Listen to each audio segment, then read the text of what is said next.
Hi everyone, welcome back to my YouTube classes. In today's class, we are going to study about English pedagogy and grammar ಮೇಲೆ ಕೇಳಿದಂಥ ಪ್ರಶ್ನೆಗಳನ್ನು complete analysis ಮಾಡೋಣ. And this question paper was asked in 2024 examination ಅಲ್ಲಿ paper 2 ಏನಿತ್ತು ಅದರ ಒಂದು complete analysis ಅನ್ನ ಈ ಒಂದು ವಿಡಿಯೋದಲ್ಲಿ ಮಾಡಿದ್ದೀನಿ. And don't miss watching this video. Why? Because it contains a very important and the finest explanation. So hagagi it is better you can watch it from beginning till end. Okay, without wasting time, let's start the topic then. See, read the passage and answer the questions from 31st to 38 by choosing the most appropriate option ಅಂತ ಇರುತ್ತೆ. ಇಲ್ಲಿ ಒಂದು passage ಅನ್ನು ಕೊಟ್ಟಿದ್ದಾರೆ. Ranga was never certain what he was going to do next.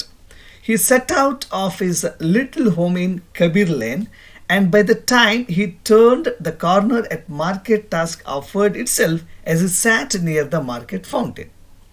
A servant from a road, he always found some odd job coming his way.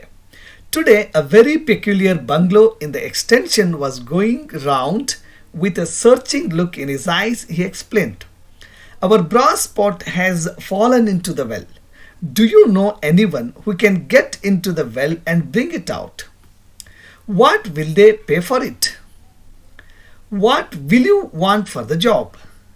I must see the well first. Then I can't think of anything less than 2 rupees, he said."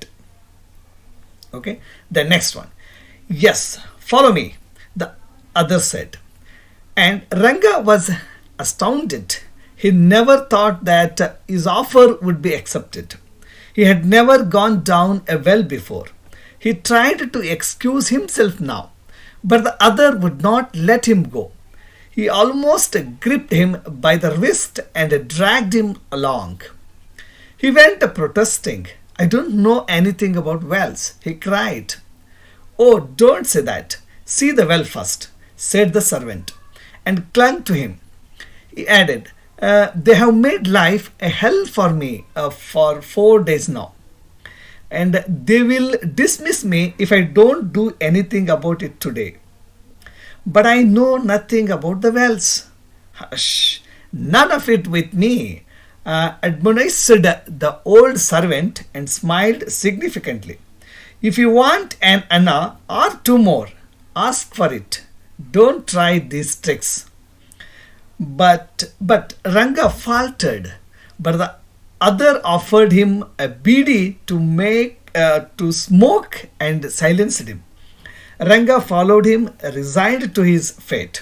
Okay, then now based on our reading, let us answer these questions. A peculiar task was offered to Ranga when he was sitting near the market fountain. That was, ಇಲ್ಲಿ ರಂಗ ಒಂದು market fountain ಹತ್ರ ಕೂತಾಗ ಅವನಿಗೆ ಬಂದಂಥ ಒಂದು ವಿಚಿತ್ರವಾದ ಕೆಲಸ ಏನು ಅಂತ ಕೇಳಿದ್ದಾರೆ. Ranga set out of his house, little home in Kabir Lane, no, to get into the well and bring out the brass pot. Okay, here the right answer is the second option, that is to get into the well and bring out the brass pot. ಅಂದ್ರೆ ಒಬ್ಬ servant ಬರ್ತಾನೆ, ಅವ ಹೇಳ್ತಾನೆ ಒಂದು brass pot ಅಂದರೆ ತಾಮ್ರದ ಕೊಡ ಒಂದು ಬಾವಿಯಲ್ಲಿ ಬಿದ್ದಿದೆ, ಅದನ್ನು ತೆಗೆದು ಕೊಡಬೇಕು ಅಂತ ಈ ರಂಗನಿಗೆ ಹೇಳ್ತಾನೆ ಅವನು. ಅದು ಒಂದು task. The next question, okay, this is what to get into the well and bring about the brass pot. ಅಂದರೆ ಈ ಒಂದು today a very peculiar task offered. It was as he sat near the market fountain and our brass pot has fallen into the well ಅಂತ ಹೇಳ್ತಾನೆ. And do you know anyone who can get into the well and bring it out ಅಂತ ಕೇಳ್ತಾನೆ ಆ servant ಬಂದು. And this directly indicates that the task was to retrieve the pot from the well. Okay, ಆ ಕೊಡವನ್ನು ಆ ಬಾವಿಯಿಂದ ತೆಗೆದುಕೋಬೇಕಾಗಿರುತ್ತೆ. ಆ ಒಂದು ಕೆಲಸ ವಿಚಿತ್ರವಾಗಿ ಇತ್ತು ರಂಗನಿಗೆ. Okay, then next question is the first condition of Ranga for the job offer was. ಹಾಗಾದರೆ ರಂಗ ಒಂದು ಮೊದಲ ಕಂಡೀಷನ್ ಆಗ್ತಾನೆ, ಒಂದು ಷರತ್ತು ಆಗ್ತಾನೆ. ಏನದು? He expected money first, he wanted to know the address first, he demanded a draw first, he wanted to see the well first. ನೋಡಿ, ಈ 4ರಲ್ಲಿ ಅವನ ಒಂದು ಮೊದಲನೇ ಷರತ್ತು ಯಾವುದು ಅಂತ ಕೇಳಿದರೆ, okay, by reading the passage we can realise that he wanted to see the well first. He ಹೇಳ್ತಾನೆ ನೋಡಿ, the text implicitly mentions Ranga's condition. I must see the well first ಅಂತ ಹೇಳ್ತಾನೆ ಅವನು. And I can't think of anything less than 2 rupees. ಮೊದಲು ನಾನು ಬಾಯಿ ನೋಡಬೇಕು, ಜೊತೆಗೆ 2 ರೂಪಾಯಿಗಿಂತ ಕಡಿಮೆ ಸಂಬಳ ಕೊಟ್ಟರೆ, ಕಡಿಮೆ ದುಡ್ಡು ಕೊಟ್ಟರೆ ನಾನು ಮಾಡೋದಿಲ್ಲ ಅಂತ ಹೇಳ್ತಾನೆ. He said, this shows his primary condition was to inspect the well before committing to the job. ಕೆಲಸ ಮಾಡೋದಕ್ಕಿಂತ ಮುಂಚೆ ಆ ಒಂದು ಸ್ಥಳವನ್ನು ನೋಡಬೇಕಾಗಿತ್ತು ಅವನು. Okay, then next question is, the money Ranga expected for his job was not less than 2 rupees, more than 1 rupee, minimum of 3 rupees, the highest amount of 5 rupees. It's very easy to find it out, and not less than 2 rupees. Option first is the right answer. Okay, the answer is based on the context of the story from which the question is derived. Okay, ಇಲ್ಲಿ 2 ರೂಪಾಯಿಗಿಂತ ಕಡಿಮೆ ಇರಬಾರ್ದು ಅಂತ ಹೇಳ್ತಾನೆ ಅವನು. Okay, the next one is, the thing which offered to silence Ranga was 2 rupees, a bidi to smoke, a brass pot, a searching look ಅಂತ. ಇಲ್ಲಿ ರಂಗ ಏನು ಮಾಡ್ತಾನೆ, ತಿರಸ್ಕರಿಸ್ತಾನೆ, ಅವರೆಲ್ಲ ಸರ್ವೆಂಟಿನ ಆಫರ್ ಎಲ್ಲವನ್ನೂ ತಿರಸ್ಕರಿಸ್ತಾ ಇದ್ದಾನೆ. ಆದರೆ ಈ ಕೆಳಗಿನವುಗಳಲ್ಲಿ ಒಂದನ್ನು ಕೊಟ್ಟಾಗ ಅವನು ಸೈಲೆಂಟ್ ಆಗಿಬಿಡ್ತಾನೆ, ಆ ಕೆಲಸಕ್ಕೆ ಒಪ್ಕೊಳ್ತಾನೆ ಅಂತ. ಏನದು ಅಂತ ಕೇಳಿದ್ದಾರೆ. Beedi to smoke is the right answer. The answer is based on the context of the story from which the question is derived. Okay, the next one is, Ranga tried to excuse himself to do this job because he was not offered with a good pay. He wanted to attend another job. He had never gone down to a well before, and he was not knowing the address. Okay, here the Ranga tried to excuse him to do this job. ಯಾಕೆ ಅಂತ ಕೇಳ್ತಾರೆ. Why? Because he had never gone down to a well before. ಅವನು ರಂಗ ಇದಕ್ಕಿಂತ ಮುಂಚೆ ಎಲ್ಲಿ ಬಾವಿ ಒಳಗಡೆ ಇಳಿದಿರಲೇ ಇಲ್ಲ. ಸೊ ಹಾಗಾಗಿ in the initially in the beginning he refused to do the task.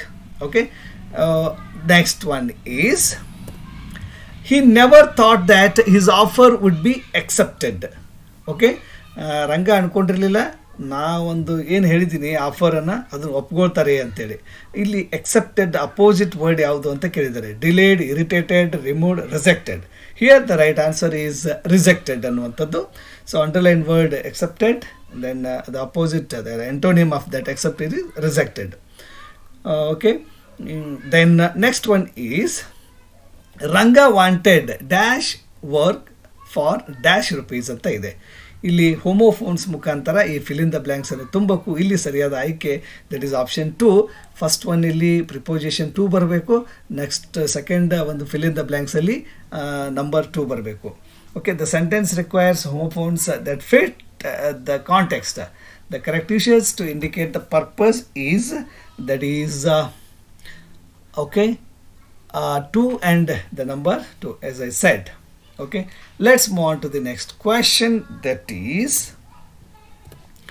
Ranga became faltered. Okay, dash, he was offered money and BD. Choose the suitable word anta kelidare. When, who, whose, why anta. Ranga became faltered when he was offered money and BD ಅನ್ನುವಂಥದ್ದು right answer. Why? Because the word when is the suitable conjunction to connect the 2 clauses here. Ranga became falter, ಇದು ಒಂದು independent clause ಇದೆ. He was offered money and bidi, ಇದನ್ನು ಕೂಡ ಒಂದು independent ಇದೆ. When we are going to combine 2 independent clauses and sentences to 1 by using the conjunction. Okay, ಇಲ್ಲಿ conjunction and when ಅನ್ನುವಂಥದ್ದು ಆ 2 ಸೆಂಟೆನ್ಸನ್ನು ಕಂಬೈನ್ ಮಾಡುತ್ತೆ. That class is used there, that is when. So indicating the time at which Ranga became faltered ಅಂತ. The next question is, read the poem below and answer the questions from 39 to 45 by choosing the most appropriate option ಅಂತ ಕೇಳಿದ್ದಾರೆ. My mother called me Blue Nile. I am also named by Mother White Nile. When we grew and grew, we asked, oh mother, tell us, why did you name us Nile? Our mother said lovingly, oh, our children, you travel and cross mountain, forest and valleys, thousands of miles, enriching 9 countries. You reach Khartoum, you blue and white Niles confluence with a mission. God has commanded you to give a message. You give a beautiful message. When we reverse confluence, oh humanity, why not your hearts confluence and you blossom with happiness ಅಂತ ಇದೆ. So this is the beautiful poem written by someone. But here, let us see how are the questions framed on this poem. Let us try to answer them. Okay. The next, okay. Look at the question. Here the question what they have given is, what was the question the speaker asked to mother when they grew old in the initial years ಅಂತ ಕೇಳಿದ್ದಾರೆ. So what is the expected answers for this? Let us see. When we revere confluence on humanity, okay, then why not your heart's confluence ಅಂತ ಕೇಳಿದ್ದಾರೆ. Then you give a beautiful message. Why did you name us Nile ಅಂತ ಇದೆ. Here the right answer for this is, that is, why not your heart's confluence. ನೋಡಿ ಎಂಥ beautiful poem ಇದೆ ಅಂತಂದರೆ, why not your arts ಇಲ್ಲಿ confluence ಅಂತ meaning ಅಂತಂದ್ರೇನು, ಒಂದು ಸಂಗಮವಾಗುವಂಥದ್ದು, ಸಂಯೋಗವಾಗುವಂಥದ್ದು, ಒಂದಾಗುವಂಥದ್ದು ಅಂತ ಅರ್ಥ. ಓಕೆ, ಲೈಕ್ ಈಗ ಬೇರೆ ಬೇರೆ ನದಿಗಳು ಹರಿದು ಹೋಗಿ ಒಂದು ಕಡೆ ಸಂಗಮವಾಗ್ತವೆ, ಕೂಡ್ತವೆ, ಹಾಗೆ ಮನುಷ್ಯರ ಮನಸ್ಸುಗಳು ಕೂಡಬೇಕು ಅನ್ನೋ ಒಂದು ಅದ್ಭುತವಾದ ಮೆಸೇಜ್ ಇದೆ ಇದರಲ್ಲಿ. That's what the central message of the poem is about the confluence of hearts, which implies this was the core question or message conveyed in this poem anta. The next one is, what was the name given to me by my mother anta kelidare. Blue Nile, White Nile, Khartoum and Nile anta ide. ಇಲ್ಲಿ ಸರಿಯಾದಂಥ ಒಂದು ಆಯ್ಕೆ ಅಂತ ನೋಡೋದಾದರೆ finally it becomes the Nile. The questions revolve around the blue and white Nile rivers. Okay, and the speaker refers to mother giving a name, suggesting Nile as the likely name within the context of the poem. So therefore, the Nile is here, the last one, option 4, Nile is the right one anta helbodu. The next question is, how do rivers reach Khartoum as described in the poem anta. Confluencing with the mission, giving beautiful message, crossing mountains, forests and valleys. ಅಂದರೆ ಯಾವ ರೀತಿ ಅವು ಈ ಕಾರ್ಟೂಮ್ ಅನ್ನುವಂಥ ಒಂದು ಪ್ಲೇಸನ್ನು reach ಆಗ್ತವೆ ಅಂತ ಕೇಳಿದರೆ, as we all know that the crossing mountains, forest and valleys ಅಂತ ಇದೆ ಇಲ್ಲಿ ಪೋಯಮಲ್ಲಿ. So therefore that is the right answer. The stanza describes the river's journey. ಇಲ್ಲಿ ಒಂದು ನದಿಯ ಒಂದು ಪ್ರಯಾಣವನ್ನು ಸೂಚಿಸುತ್ತೆ ಅದು, by crossing the mountains, forest and valleys ಅಂತ. That is the right answer. And let's move on to the next question, that is, when rivers confluence, it's giving a beautiful message to humanity. ನೋಡಿ, ನದಿಗಳು ಸಂಗಮವಾಗ್ತವೆ, ಜೀವ ಇಲ್ಲದ ನದಿಗಳು ಸಂಗಮವಾಗ್ತವೆ, ಕೂಡ್ತವೆ, ಕೂಡಿ ಅದ್ಭುತವಾಗಿ ಇರ್ತವೆ, ಮನುಕುಲವನ್ನು ಬದುಕಿಸ್ತಾ ಇದ್ದೇವೆ. ಆದರೆ ಮನುಷ್ಯರಾದಂಥ ನಾವು, ಹೃದಯ ಹೊಂದಿದಂಥ ನಾವು, ಒಂದು ಮಾನವೀಯತೆಗಾಗಿ ಯಾಕೆ ನಮ್ಮ ಹೃದಯಗಳು ಮಿಡಿತಾ ಇಲ್ಲ, ಕೂಡ್ತಾ ಇಲ್ಲ ಅನ್ನೋ ಒಂದು ಅರ್ಥದಲ್ಲಿ ಇಲ್ಲಿ ಒಂದು ಎಕ್ಸ್ಪ್ಲನೇಷನನ್ನು ಮಾಡಿದ್ದಾರೆ. Okay, so enriching 9 countries, confluence your hearts and blossom with happiness, to grow old, to reach Khartoum ಅಂತ ಇದೆ. ಇಲ್ಲಿ ಸರಿಯಾದಂಥ ಆಯ್ಕೆ, that is confluence your hearts and blossom with happiness means this option directly relates to the recurring theme of confluence and beautiful message implied by the surrounding questions, suggesting a moral lesson about the humanity and happiness. ಇಲ್ಲಿ ಒಂದು ಮಾನವೀಯತೆ ಮತ್ತು ಸಂತೋಷದ ಕುರಿತು ಒಂದು ಅದ್ಭುತವಾದ ಮೆಸೇಜನ್ನು ಈ ಒಂದು ಪದ್ಯದಲ್ಲಿ ನೋಡ್ಬೋದು ನಾವು. And let's move on to the next question, that is the blue and white Nile travel thousands of miles carrying a heart, tree and mission message ಅಂತ ಕೇಳಿದ್ದಾರೆ. ಇಲ್ಲಿ ಯಾವುದನ್ನು ಹೊತ್ತು ಅದು ಸಾವಿರಾರು ಮೈಲಿಗಳ ದೂರ ಹರಿಯುತ್ತೆ ಅಂತ ಕೇಳಿದ್ದಾರೆ. Yes we all know that it's a message, okay, mission of, okay, ಇಲ್ಲಿ ಒಂದು ಅದಕ್ಕೆ ಒಂದು ಧ್ಯೇಯ ಇದೆ, ಗುರಿ ಉದ್ದೇಶ ಇದೆ, ಆ ಒಂದು ಮಿಷನನ್ನು ಇಟ್ಕೊಂಡು ಹರಿಯುತ್ತೆ ಅಂತ ನಾವು ಹೇಳ್ಬೋದು. The God has commanded you to give a message ಅಂತ ಇದೆ, implying the purposeful journey or mission ಅನ್ನುವಂಥದ್ದು. ಓಕೆ, ಒಂದು ಸಂದೇಶ, ಒಂದು ಧ್ಯೇಯ ಇದೆ ಅದಕ್ಕೆ. ಸೊ ಹಾಗಾಗಿ mission is the right answer. The next question is, God has commanded you to give a message. The figures of speech of this sentence is, ಇಲ್ಲಿ the God has commanded you to give a message. ಇಲ್ಲಿ ದೇವರು ನಿನಗೆ ಒಂದು ಆಜ್ಞೆ ಮಾಡಿದ್ದಾನೆ, ಒಂದು ಸಂದೇಶವನ್ನು ಕೊಡುತ್ತಾ ನೀನು ಸಾಗು ಅಂತೇಳಿ ಅಂತ ಹೇಳ್ತಾ ಇದ್ದಾರೆ. ಅಂದರೆ the poet says that C in reality the river it doesn't have any life. ಅಂದರೆ ನಮ್ಗೆ ಗೊತ್ತಿರಬೇಕು, ಇಲ್ಲಿ ಕವಿ ಒಂದು ತಾನು ಬರ್ತಕ್ಕಂಥ ಕವಿತೆಯ ಸೌಂದರ್ಯವನ್ನು ಹೆಚ್ಚಿಸಲಿಕ್ಕೆ, ಓದುಗರ ಮನಸ್ಸಿಗೆ ಒಂದು ಸೌಂದರ್ಯ ಪ್ರಜ್ಞೆಯನ್ನು ನೀಡಲಿಕ್ಕೆ, ತನ್ನ ಒಂದು ಬರವಣಿಗೆ ಒಂದು ಅದ್ಭುತವಾದಂಥ ಬ್ಯೂಟಿ ಅಟ್ರ್ಯಾಕ್ಟ್ ಮಾಡುವಂಥ ಲ್ಯಾಂಗ್ವೇಜನ್ನು ಬಳಸ್ತಾರಲ್ವ, ಇಲ್ಲಿ ಫಿಗರ್ಸ್ ಆಫ್ ಸ್ಪೀಚನ್ನು ಬಳಸಿದ್ದಾರೆ. ಅದು ಯಾವುದು ಅಂತಂದರೆ ಪರ್ಸೋನಿಫಿಕೇಶನ್ ಅಂತ. ಅಂದರೆ ಇಲ್ಲಿ lifeless objects are spoken as if they are life ಅಂತ. ಇಲ್ಲಿ ರಿವರ್ಗೆ ಜೀವ ಇಲ್ಲ, ಆದರೂ ಕೂಡ ಅದಕ್ಕೆ ಜೀವ ಇದೆ ಅಂತ ಜೀವ ತುಂಬಿ ಹೇಳ್ತಾ ಇದ್ದಾರೆ. God has commanded you to give a message ಅಂತ. ದೇವರೇ ಆಜ್ಞೆ ಹೆಂಗೆ ಕೊಡೋಕ್ಕೆ ಸಾಧ್ಯ ಇದೆ? ಅದಕ್ಕೆ ಜೀವ ಇಲ್ಲ, ಅದಕ್ಕೆ ಕೇಳಿಸೋದಿಲ್ಲ. ಹಾಗಾಗಿ ಅದು ನಿರ್ಜೀವ ವಸ್ತು, ಅದಕ್ಕೆ ಜೀವ ತುಂಬಿ ಹೇಳುವಂಥದ್ದು ಇಟ್ ಕಮ್ಸ್ ಅಂಡರ್ ಪರ್ಸಾನಿಫಿಕೇಶನ್. ಇನ್ನು ಸಿಮಿಲಿ ಅಂತಂದರೆ ಕಂಪ್ಯಾರಿಸನ್ ಇರುತ್ತೆ. ಮೆಟಾಫರ್ ಅಂದರೆ again it is a implied simile ಆಗುತ್ತೆ. ಐರನಿ ಅಂದರೆ ಅಪೋಸಿಟ್ ಇರ್ತದೆ. ಲೈಕ್ ಐರನಿಗೆ ಎಕ್ಸಾಂಪಲ್ ಹೇಳ್ಬೇಕಂದ್ರೆ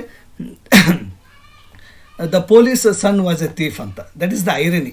okay, the teacher's children are not able to read and write ಅನ್ನುವಂಥದ್ದು, ಇದು ಐರನಿ ಆಗುತ್ತೆ. ಸೊ ಲೈಕ್ ದಿಸ್, ಇಲ್ಲಿ personification is the attribution of personal nature or human characteristics to something non human. As I said, ಜೀವ ಇಲ್ದಿರೋ ವಸ್ತುಗಳಿಗೆ ಜೀವ ಇದೆ, ಜೀವ ತುಂಬಿ ಹೇಳುವಂಥದ್ದಕ್ಕೆ ನಾವು ಪರ್ಸಾನಿಫಿಕೇಶನ್ ಅಂತ ಹೇಳ್ಬೋದು. And let's move on to the next question, that is read the poem and choose the correct rhyme scheme ಅಂತ ಕೇಳಿದ್ದಾರೆ. Our mother said lovingly, O our children, and you travel and travel cross mountains, forest and valleys ಅಂತ ಇದೆ. ಇಲ್ಲಿ pattern rhyme scheme ನೋಡಿ, ಇಲ್ಲಿ lovingly end ಆಗುತ್ತೆ, ಇಲ್ಲಿ children ಇದೆ, ಟ್ರಾವೆಲ್ ಇದೆ, ವ್ಯಾಲೀಸ್ ಇದೆ. All the words are different in the end of the sentence. ಹಾಗಾಗಿ ಇಲ್ಲಿ ಒಂದು cross mountains, forest and valleys ಅಂತ ಕೊಟ್ಬಿಟ್ಟಿದ್ದಾರೆ. ಸೊ ಹಾಗಾಗಿ ಇಲ್ಲಿ ಯಾವುದೇ ರೀತಿಯ ಒಂದು ಮ್ಯಾಚಿಂಗ್ ಇಲ್ಲದಿರೋದ್ರಿಂದ option 4 that is ABCD is the ಒಂದು ರೈಮ್ ಸ್ಕೀಮ್ ಅಂತ ಹೇಳಬೇಕು ಇದಕ್ಕೆ. ಓಕೆ, ಇದ್ರದ್ದು ಒಂದು ಕುರಿತು ನಾನು ಇನ್ನೊಂದು ವಿಡಿಯೋದಲ್ಲಿ ಸವಿಸ್ತಾರವಾದ ಮಾಹಿತಿಯನ್ನು ನೀಡಿದ್ದೀನಿ. ಸ್ನೇಹಿತರೆ, ದಯವಿಟ್ಟು ಆ ವಿಡಿಯೋವನ್ನು ನೋಡಿ ಈ ರೈಮ್ ಸ್ಕೀಮ್ ಬಗ್ಗೆ, some other terms like syntax, semantics, morphology, phonology, linguistic, inflections ಎಲ್ಲದರ ಕುರಿತು ಡೀಟೇಲ್ ಇನ್ಫಾರ್ಮೇಷನ್ ಕೊಟ್ಟಿದ್ದೀನಿ. So please go through that video and try to understand. Okay, let's move on to the next question, that is choose the correct verb form of the sentence ಅಂತ ಕೇಳಿದ್ದಾರೆ. The window was open and a bird dash into the room ಅಂತ ಕೇಳಿದ್ದಾರೆ.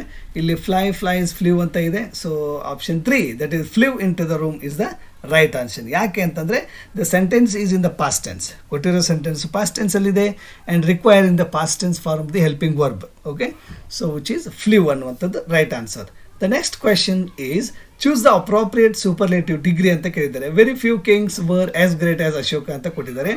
ಇಲ್ಲಿ ಅದಕ್ಕೆ ಸರಿಯಾದಂಥ ಒಂದು superlative degree ಅಂತ ನೋಡೋದಾದರೆ that is Ashoka was one of the greatest kings or Ashoka was the greatest king ಎನ್ನುವಂಥದ್ದು ಸರಿಯಾದ ಆಯ್ಕೆ ಅಂತ ಹೇಳ್ಬೋದು. Option 1 is the right one. ಯಾಕೆ ಅಂತಂದರೆ the original sentence is in the positive degree and the states that very few kings were as great as Ashoka anta kottidare. This implies that Ashoka was superior to most other kings, but there might have been others as great. So hagagi the superlative degree should reflect this meaning. So therefore option 1, Ashoka was the greatest king, is the standard conversion to the superlative degree, so indicating his supreme position among the other kings anta. So therefore Ashoka was the greatest king is the right answer. The next question is read the given sentence and identify the suitable reported speech anta kelidare. Can I help you with your homework, said my mother. ಇಲ್ಲಿ ಇದನ್ನು indirect ಸ್ಪೀಚಲ್ಲಿ ಮಾಡಬೇಕು ಕೇಳಿದ್ದಾರೆ. ನಮಗೆ ಗೊತ್ತಿದೆ indirect speech ಮಾಡಬೇಕಾದ್ರೆ we have to change the tense, we have to change the pronouns, we have to change the words related to time, place. Okay, ಈ ಥರದ್ದು ಒಂದಿಷ್ಟು ಬದಲಾವಣೆಗಳನ್ನು ಮಾಡಬೇಕು. ಈ ಬೇಸಿಕ್ ರೂಲ್ಸನ್ನು ತಿಳ್ಕೋಬೇಕು. Even dear friends, I have made a very brief video, a very clean and nice video on this one. Even you can watch it in YouTube. Okay, so ಇಲ್ಲಿ ಒಂದು ಸರಿಯಾದ ಆಯ್ಕೆ ಅಂತ ನೋಡೋದಾದರೆ my mother asked me whether she could help me with my homework. Option 4 is the right one. The next question is, choose the correct combined sentence ಅಂತ ಕೇಳಿದ್ದಾರೆ. There was heavy traffic. I could not reach the office in time. ಇದೇ meaning ಬರುವಂಥ ಇನ್ನೊಂದು ಸರಿಯಾದಂಥ ವಾಕ್ಯ ಯಾವುದು ಅಂತ ಕೇಳಿದ್ದಾರೆ ಇಲ್ಲಿ. Okay, there was heavy traffic. ಅಲ್ಲಿ ಭಾಳಷ್ಟು ಒಂದೇನಿತ್ತು, ಟ್ರಾಫಿಕ್ ಇತ್ತು, ಹಾಗಾಗಿ ನಾನು ಆಫೀಸ್ಗೆ ಸರಿಯಾದ ಸಮಯಕ್ಕೆ ತಲುಪಲಿಕ್ಕೆ ಆಗಲಿಲ್ಲ ಅನ್ನೋ ಸೆಂಟೆನ್ಸ್ ಇದೆ. ಮೇಲೆ 2 ಸೆಂಟೆನ್ಸ್ ಇದೆ, ಅದನ್ನು ಒಂದು ಮಾಡಬೇಕು. ಅಂದರೆ ಒಂದು 2 ಸೆಂಟೆನ್ಸಸನ್ನು ಒಂದು ಕಾಂಪ್ಲೆಕ್ಸ್ ಸೆಂಟೆನ್ಸ್ ಮಾಡಬೇಕು. ಅಲ್ಲಿ ಯಾವುದು ಸರಿಯಾಗಿದೆ ಅಂತ ಕೇಳಿದ್ದಾರೆ. ಓಕೆ, ಸೊ ಇಲ್ಲಿ ನೋಡಿದಾಗ in spite of heavy traffic I could reach the office in time ಇಲ್ಲ, ಐ ಕುಡ್ ರೀಚ್ ಅಂತ ಇದೆ, but it doesn't suit. In spite of heavy traffic I did not reach the office in time. In spite of I reach the office in time despite the heavy traffic, ಇದನ್ನು ಕೂಡ suitable ಇಲ್ಲ. In spite of heavy traffic I can reach, again this is also it will not match with the given sentence as above. Here the right and opt one is option 2, that is in spite of heavy traffic I did not reach the office in time ಅನ್ನುವಂಥದ್ದು ಅದೇ ಮೀನಿಂಗನ್ನು ಕೊಡೋದ್ರಿಂದ that is the correct option ಅಂತ ಹೇಳ್ಬೋದು. The original sentences imply A cause and effect ಇದೆ, ಅಲ್ಲಿ ಒಂದು reason ಇದೆ, ಅದರ ಪರಿಣಾಮನೂ ಅದರ ಒಂದು ರಿಲೇಷನನ್ನು ಸೂಚಿಸುತ್ತೆ. ಸೊ ಹಾಗಾಗಿ heavy traffic prevented the speaker from arriving on time. So therefore the conjunction in spite of or despite indicates the contrast. ಒಂದು ವಿರೋಧಾಭಾಸವನ್ನು ಮಾತನಾಡುವಂಥ ಸಂದರ್ಭದಲ್ಲಿ we can use that. Okay, then option 2 is the right answer.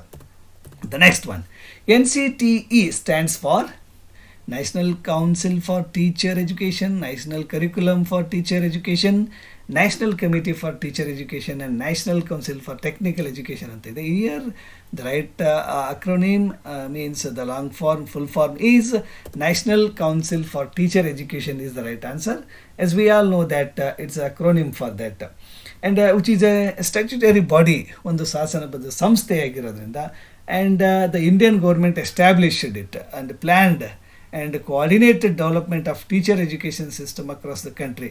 ಇಲ್ಲಿ ಒಂದು ಕೇಂದ್ರ ಸರ್ಕಾರದ ಪ್ರಾಯೋಜಕತ್ವದಲ್ಲಿ ಈ ಒಂದು NCTE ಅನ್ನುವಂಥದ್ದು ಕಾರ್ಯನಿರ್ವಹಿಸ್ತಾ ಇದೆ. ಸೊ ಹಾಗಾಗಿ that is the option 1 is the right one.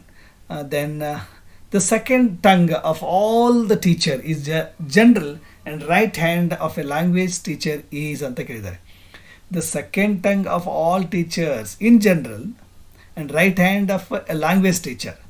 ಬೇರೆ ಎಲ್ಲ ಶಿಕ್ಷಕರಿಗೆ ಅದು ಎರಡನೇ ಒಂದು ನಾಲಿಗೆ, ಆದರೆ ಭಾಷಾ ಶಿಕ್ಷಕನಿಗೆ ಮೊದಲನೇ ನಾಲಿಗೆ ಅಂತ ಕೇಳಿದ್ದಾರೆ. ಯಾವುದು ಅಂತ ಕೇಳಿದ್ದಾರೆ. And right hand of a language teacher ಅಂತ. Right hand of a language ಅಂದರೆ ಒಬ್ಬ ಭಾಷಾ ಶಿಕ್ಷಕನಿಗೆ ಬಲಗೈ ಇದ್ದಂತೆ. ಏನದು? Chalk board, red pen, piece of chalk, time table ಅಂತ ಇದೆ. Yes we all know that is chalk board. Okay, chalk ಮತ್ತು board, without this we can't teach anything effectively anta. So it has historically been a fundamental and indispensable tool for teachers in general and language teachers in particular for writing. So ಇದಿಲ್ಲದೇ ಯಾವ ಶಿಕ್ಷಕನೂ ಕೂಡ writing ಆಗಿ ಮಾಡಲಿಕ್ಕೆ ಸಾಧ್ಯನೇ ಇಲ್ಲ. And illustrating or explaining concept in the class room. ಇಲ್ಲಿ ನಾವೊಂದು ಏನೋ ನಿದರ್ಶನ ಕೊಡಬೇಕಾದ್ರೆ, ವಿವರಣೆ ಮಾಡಬೇಕಾದ್ರೆ, ಬರಿಬೇಕಾದ್ರೆ ಚಾಕ್ ಆ್ಯಂಡ್ ಬೋರ್ಡ್ ಬೇಕೇ ಬೇಕು. These are the fundamental and indispensable. ಅಂದರೆ ನಮ್ಮಿಂದ ಇದನ್ನು ಸಪ್ರೇಟ್ ಮಾಡಲಿಕ್ಕೆ ಸಾಧ್ಯನೇ ಇಲ್ಲ ಅಂತ. Okay, therefore chalk board is a right answer. The next one, the approach which emphasizes the more use of target language and there is hardly scope to use mother tongue of the pupils as the structure of English language cannot be translated into mother tongue is known as communicative approach, bilingual method, structural approach and spiral approach anta ide. Here the right option for this is the structural approach. Why? Because the structural approach to language teaching is based on the belief that language is a system of structurally related elements to control the structure of the language. ಇಲ್ಲಿ ಯಾವುದೇ ಒಂದು ಭಾಷೆಯನ್ನು ನಾವು ಪರಿಣಾಮಕಾರಿಯಾಗಿ ಬಳಸಬೇಕಂದ್ರೆ ಅದನ್ನು ಒಂದು ಅದ್ಭುತವಾಗಿ structure ಮಾಡಿರ್ತಾರೆ, ರಚನೆಯನ್ನು ಮಾಡಿರ್ತಾರೆ. So this method emphasizes the mastery of sentence patterns and the use of target language, that is English, with the minimal or no use of the learners' mother tongue. ಇಲ್ಲಿ ಮಗುವಿನ ಮಾತೃಭಾಷೆಯನ್ನು ಉಪಯೋಗಿಸದೆ ಈ ಒಂದು ಸ್ಟ್ರಕ್ಚರಲ್ ಅಪ್ರೋಚ್ ಮುಖಾಂತರ target ಲ್ಯಾಂಗ್ವೇಜನ್ನೇ ಬಳಸುವಂಥದ್ದು ಮಗುವಿನ ಕಲಿಕೆಯಲ್ಲಿ ಭಾಳ ಪರಿಣಾಮಕಾರಿಯಾಗುತ್ತೆ. And the focus is on drilling and habit formation. So assuming that the structure of one language cannot be directly translated to another. ಇಲ್ಲಿ ಒಂದು ಭಾಷೆಯ ರಚನೆಯನ್ನು ಇನ್ನೊಂದು ಭಾಷೆಗೆ ನಾವು ಡೈರೆಕ್ಟಾಗಿ ಟ್ರಾನ್ಸ್ಲೇಟ್ ಮಾಡಲಿ ತುಂಬ ಕಷ್ಟ ಆಗುತ್ತೆ ಅಂತ. So next one is receptive vocabulary is a word we use while speaking or listening, recognizing words while listening or reading, knowing the meaning of the words, ambiguous words ಅಂತ ಕೇಳಿದ್ದಾರೆ. ಇಲ್ಲಿ ಸರಿಯಾದಂಥ ಆಯ್ಕೆ ಅಂತಂದರೆ recognizing words while listening or reading ಅನ್ನುವಂಥದ್ದು. C receptive vocabulary refers to the words a person can understand when they hear or read them. Okay, and this is in contrast to productive or expressive vocabulary, which consists of the words a person can use while speaking or writing. Knowing the meaning of a word is part of receptive knowledge, but the act of recognizing it in context while consuming language, listening or reading defines the receptive vocabulary ಅಂತ. ಇಲ್ಲಿ ಗುರುತಿಸುವಂಥದ್ದು recognizing words while listening or reading, ಆಲಿಸುವಾಗ ಮತ್ತು ಓದುವಾಗ ಆ ಒಂದು ಪದಗಳನ್ನು ಗುರುತಿಸುವಂಥದ್ದು ಅಂತ ಹೇಳ್ಬೋದು receptive vocabulary. The next question is the change in the form of the word or words as grammatical aspects to obtain the intended meaning is known as syntax, concord, semantics, inflections ಅಂತ ಕೇಳಿದ್ದಾರೆ. Here it's nothing but the syntax that inflections ಇಲ್ಲಿ changes ಆಗುತ್ತೆ ನೋಡಿ. To change the form of the word ಅಂತ ಕೇಳಿದ್ದಾರೆ. ಕೊಟ್ಟಿರುವಂಥ ಒಂದು ಪದವನ್ನು ಅದರ ಮೂಲ ಸ್ವರೂಪವನ್ನು ಬದಲಾಯಿಸುವುದಕ್ಕೆ ಇನ್ಫ್ಲೆಕ್ಷನ್ ಅಂತ ಕರಿತೀವಿ ನಾವು in English. And it is the modification of a word to express different grammatical categories such as tense. ಈಗ ಟೆನ್ಸ್ ಚೇಂಜ್ ಮಾಡ್ಬೋದು, ಮೂಡ್ ಚೇಂಜ್ ಮಾಡ್ಬೋದು, ವಾಯ್ಸ್ ಚೇಂಜ್ ಮಾಡ್ಬೋದು, ಆಸ್ಪೆಕ್ಟ್ ಚೇಂಜ್ ಮಾಡ್ಬೋದು, person, number, gender and case. For example, adding S to book becomes books. ಇಲ್ಲಿ book ಅನ್ನುವಂಥದ್ದು singular ಇದೆ, ಅದಕ್ಕೆ S add ಮಾಡಿದರೆ ಬುಕ್ಸ್ ಆಯಿತು. ದಿಸ್ ಈಸ್ ಇನ್ಫ್ಲೆಕ್ಷನ್ ಅಂತ. ಓಕೆ, ಈಗ ವಾಕ್ ಇದೆ, ವಾಕ್ಡ್, ಇ ಡಿ ಆ್ಯಡ್ ಮಾಡಿದರೆ ವಾಕ್ಡ್ ಆಯಿತು. ಅದು V1 ವಾಕು, V2 ವಾಕ್ಡ್ ಆಯಿತು. ಇಲ್ಲಿ ಅಂದರೆ ಪ್ರೆಸೆಂಟ್ ಇದ್ದಿದ್ದು ಪಾಸ್ಟ್ ಟೆನ್ಸ್ ಆಯಿತು. ಈ ಥರ ಒಂದಿಷ್ಟು ರೈಟ್, ರೀರೈಟ್ ಅಂತ. ಓಕೆ, ರೀ ಹಾಕಿಬಿಟ್ರೆ ರೈಟ್ ಅನ್ನುವಂಥದ್ದು ರೀರೈಟ್ ಆಗಿಬಿಡುತ್ತೆ. Again it becomes one more word ಅಂತ. ಸೊ ಈ ಥರ ಅದು ಇನ್ಫ್ಲೆಕ್ಷನ್ ಅಂತ ಕರಿತೀವಿ. ಓಕೆ, ದೆನ್ ಈ ಸಿಂಟೆಕ್ಸ್, ಕಾನ್ಕರ್ಡ್, ಸಿಮ್ಯಾಂಟಿಕ್ಸ್ ಅಂದರೆ ಏನು? Let me give you. ಈ syntax is the study of sentence structure. ಒಂದು ವಾಕ್ಯ ರಚನೆ ಯಾವ ರೀತಿ ಇದೆ ಅನ್ನುವಂಥದ್ದನ್ನು ತಿಳಿಸುವಂಥದ್ದು ಸಿಂಟೆಕ್ಸು. ದೆನ್ ಕಾನ್ಕರ್ಡ್ ಅಂದರೆ ಸಬ್ಜೆಕ್ಟ್ ವರ್ ಅಗ್ರಿಮೆಂಟ್ ಅಂತ ಕರಿತೀವಿ ನಾವು. It's related concept but refers to the overall grammatical agreement between different parts of a sentence. Okay, then semantics is nothing but the study of meaning ಅಂತ. ಇಲ್ಲಿ semantics ಅಂದರೆ ಒಂದು study of meaning, ಅರ್ಥವನ್ನು study ಮಾಡುವಂಥದ್ದಕ್ಕೆ ಸಿಮ್ಯಾಂಟಿಕ್ಸ್ ಅಂತ ಕರಿತೀವಿ. So next question is the statements that describe the knowledge, skills and attitudes which students should acquire by the end of particular class or course is known as learning outcomes, item bank, learners outcomes, learning objectives ಅಂತ ಕೇಳಿದ್ದಾರೆ. So automatically it's nothing but the learning outcomes. ಇಲ್ಲಿ ಕಲಿಕಾ ಫಲ ಏನಾಗುತ್ತೆ ಅಂತ ಮಗುವಿಂದು ಕೊನೆಗೆ. Okay, ಅದು learning outcomes are statements that describe what a student is expected to know, understand or be able to do after completing a course or period of learning. ಇಲ್ಲಿ ಯಾವುದೇ ಒಂದು ಕಲಿಕೆಯ ಉದ್ದೇಶ, ಧ್ಯೇಯ ಏನಾಗಿರುತ್ತೆ ಅಂದರೆ ನಾವು ಏನು ನಿರೀಕ್ಷಿತ, ನಾವು ಕ್ಲಾಸಲ್ಲಿ ಪಾಠ ಮಾಡ್ತೀವಿ ಅದರ ನಿರೀಕ್ಷೆಯನ್ನು ಬಯಸ್ತೀವಿ. ನಾವು ಪಾಠ ಮಾಡಿದ ನಂತರ ಮಗು ಆ ಒಂದು ಟಾಪಿಕನ್ನು ಓದಬೇಕು, ಬರಿಬೇಕು, ಇದು ಒಂದು ಬಯಸ್ತೀವಿ. ಸೊ ಹಾಗೆ ಆ ಲರ್ನಿಂಗ್ ಔಟ್ಕಮ್ ಅನ್ನುವಂಥದ್ದು ಬರಬೇಕು ಅಂತ. They are focused on the results of the learning experience. ಕಲಿಕೆಯ ಅನುಭವವನ್ನು ರಿಫ್ಲೆಕ್ಟ್ ಮಾಡುತ್ತೆ. Then learning objectives are similar but tend to focus more on the instructor's goal and what will be taught during the course. Okay, so ಈ ಥರ ಒಂದು ಕಲಿಕೆಯ outcomes ಏನಂತ ಕೇಳಿದ್ ನಾವು, ಅದು ಸರಿಯಾದ ಆಯ್ಕೆ. The next question is a teacher divides the classroom into small groups and asks them to discuss and present their views on conservation of water. The students are free to present their view in the form of written description, role play, verbal presentation, etc. The teacher facilitates as and when required. This approach is known as natural approach, structural approach, deductive approach, constructive approach ಅಂತ ಕೇಳಿದ್ದಾರೆ. Here the right one is that is constructive approach ಅಂತ, ಒಂದು ರಚನಾತ್ಮಕ ವಿಧಾನ ಇದು ಅಂತ. ಅಂದರೆ ಇಲ್ಲಿ ಏನು ಮಾಡ್ತಾನೆ, ಒಬ್ಬ ಟೀಚರ್ ಏನು ಮಾಡ್ತಾನೆ, ಕ್ಲಾಸನ್ನು ಡಿವೈಡ್ ಮಾಡಿ ಸ್ಮಾಲ್ ಗ್ರೂಪ್ ಮಾಡಿ, ಓಕೆ, ಅವರ ಒಂದು ವ್ಯೂಸ್, ಕನ್ಸರ್ವೇಷನ್ ಆಫ್ ವಾಟರ್, ನೀರಿನ ಸಂರಕ್ಷಣೆಯ ಮೇಲೆ ಒಂದಿಷ್ಟು ಗ್ರೂಪನ್ನು ಮಾಡಿ ಒಂದೊಂದು ಗ್ರೂಪಿಗೆ ಒಂದೊಂದು ಟಾಪಿಕನ್ನು ಕೊಟ್ಟು ಅಲ್ಲಿ role play, verbal presentation, description ಈ ಥರ ಎಲ್ಲ ಮಾಡೋಕ್ಕೆ ಹೇಳ್ತಾರೆ. ಇದಕ್ಕೇನು ಅಂದರೆ ಕನ್ಸ್ಟ್ರಕ್ಟಿವಿಸ್ಟ್ ಅಪ್ರೋಚ್ ಅಂತ ಕರೀತಾರೆ.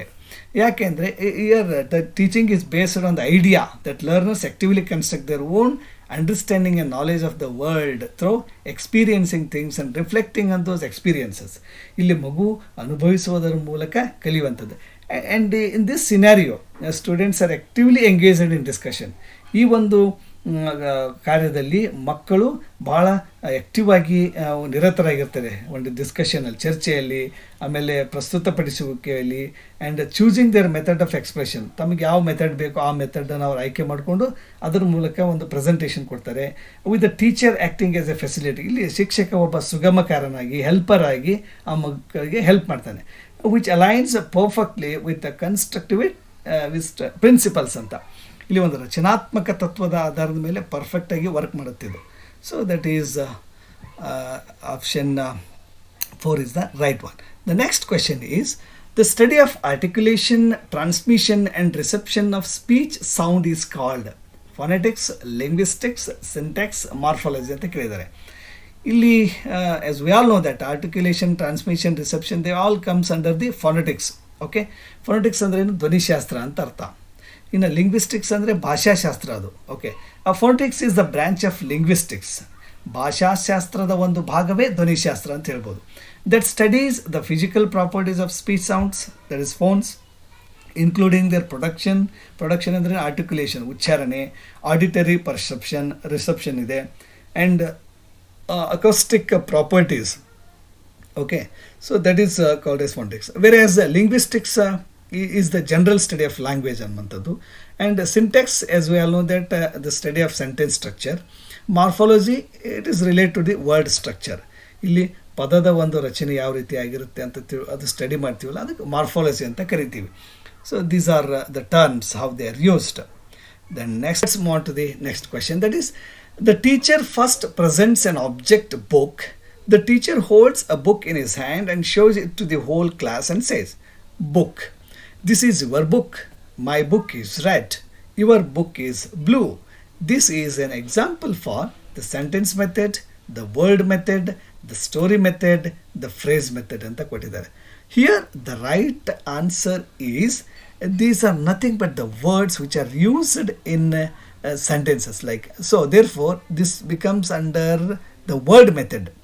The word method of teaching reading emphasizes recognizing whole words as units of meaning, often by associating the written word with a physical object or picture, rather than breaking them down into individual sounds or letters. The teacher is presenting the entire word book and associating with the other physical objects and various contexts. ಇಲ್ಲಿ ಏನು ಮಾಡಿದರೆ, ಒಂದು ಶಿಕ್ಷಕ book ಅನ್ನುವಂಥ ವಸ್ತುವನ್ನು ಹಿಡ್ಕೊಂಡು ಬೇರೆ word, this is your, ಇವೆಲ್ಲ ವರ್ಡ್ಸನ್ನು ಅದಕ್ಕೆ ಜೋಡಿಸ್ತಾ ಇದ್ದಾನೆ. Okay, this is your book, my book is red, your book is blue, ಈ ಥರ ವರ್ಡ್ಸನ್ನು ಸೇರಿಸಿ ಹೇಳ್ತಾ ಇರೋದ್ರಿಂದ it becomes under the word method ಅನ್ನುವಂಥದ್ದು ಸರಿಯಾದ ಆಯ್ಕೆ. And let's move on to the next question. That is, assessment is made along with the teaching of lessons throughout the academic year, which includes oral tests and co-curricular activities, is known as summative, formative, formal, diagnostic assessment ಅಂತ ಇದೆ. ಇಲ್ಲಿ the right answer is, as we all ನೋಡಿ, assessment is made along with the teaching ಅಂತ ಕೇಳ್ತಾರೆ. ಅಂದರೆ ಕಲಿಸ್ತಾ ಬೋಧನೆ ಮಾಡ್ತಾ ಮಗುವಿಗೆ ಏನು ಮಾಡೋದು, ಮೌಲ್ಯಮಾಪನ ಮಾಡುವಂಥದ್ದು. It comes under formative assessment. Okay, so as we all know that formative assessment is a range of formal and informal assessment procedures conducted by teachers during the learning process in order to modify, teaching and learning activities to improve student attainment. ಅಂದರೆ ಇಲ್ಲಿ ಬೋಧನೆಯ ಒಂದು ಪ್ರಕ್ರಿಯೆ ನಡೆಯುವಂಥ ಸಂದರ್ಭದಲ್ಲಿ ಬೋಧನೆ ಮಾಡಿದ ತಕ್ಷಣ ಒಂದು ಅಸೆಸ್ಮೆಂಟ್ ಮಾಡುವಂಥದ್ದು.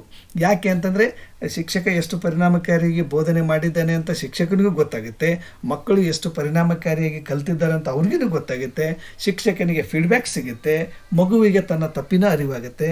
ಸೊ ಈ ರೀತಿ ನಡೀತಾ ಇರ್ತದೆ ಇದು. Okay, that's it comes under CCE. ಅದಕ್ಕೆ ಹೇಳ್ತಾರೆ ನೋಡಿ, ಕಂಟಿನ್ಯೂಯಸ್ ಆ್ಯಂಡ್ ಕಾಂಪ್ರಿಹೆನ್ಸಿವ್ ಇವ್ಯಾಲ್ಯೂಯೇಷನ್. ಅಂದರೆ ವ್ಯಾಪಕ ಮತ್ತು ನಿರಂತರ ಮೌಲ್ಯಮಾಪನದಲ್ಲಿ ಬರ್ತಕ್ಕಂಥದ್ದು ಇದು ಫಾರ್ಮೇಟಿವ್ ಅಸೆಸ್ಮೆಂಟ್. ಇನ್ನು ಸಮೇಟಿವ್ ಅಸೆಸ್ಮೆಂಟ್ ಅಂದರೆ at the end of the ಇಯರಲ್ಲಿ, ಅಂದರೆ ಫಸ್ಟ್ ಟರ್ಮು ಆದಮೇಲೆ ಒಂದು 3 ಮಂತ್ಸು 6 ಮಂತ್ಸು ಈ ಥರ ಮಾಡುವಂಥದ್ದು ಸಮೇಟಿವ್ ಅಸೆಸ್ಮೆಂಟ್ ಆಗುತ್ತೆ. ಡಯಾಗ್ನೋಸ್ಟಿಕ್ ಟೆಸ್ಟ್ ಅಂತ ಗೊತ್ತಿದೆ ನಮಗೆ, ಟು ಫೈಂಡ್ ಔಟ್ ದಿ ಏನು ಒಂದು ಲರ್ನಿಂಗ್ ಪ್ರಾಬ್ಲಮ್ಸ್ ಏನಿದೆ ಅನ್ನೋದನ್ನ ಐಡೆಂಟಿಫೈ ಮಾಡಲಿಕ್ಕೆ ಡಯಾಗ್ನೋಸ್ಟಿಕ್ ಟೆಸ್ಟನ್ನು ಇದು ಮಾಡ್ತೀವಿ ನಾವು. Okay, so this is how we are going to prepare for the upcoming examination. ಸ್ನೇಹಿತರೆ, ಈ ರೀತಿ ನಾವು ಒಂದಿಷ್ಟು ಭಾಳ ಬ್ರಾಡರ್ ಸೆನ್ಸಲ್ಲಿ ಮೆಥಡಾಲಜಿ ಮೇಲೆ, ಗ್ರಾಮರ್ ಮೇಲೆ ರೆಡಿ ಆಗಬೇಕಾಗುತ್ತೆ. ಸ್ನೇಹಿತರೆ, I hope that you like this video. If you like, please subscribe, like, comment and share the video with your friends.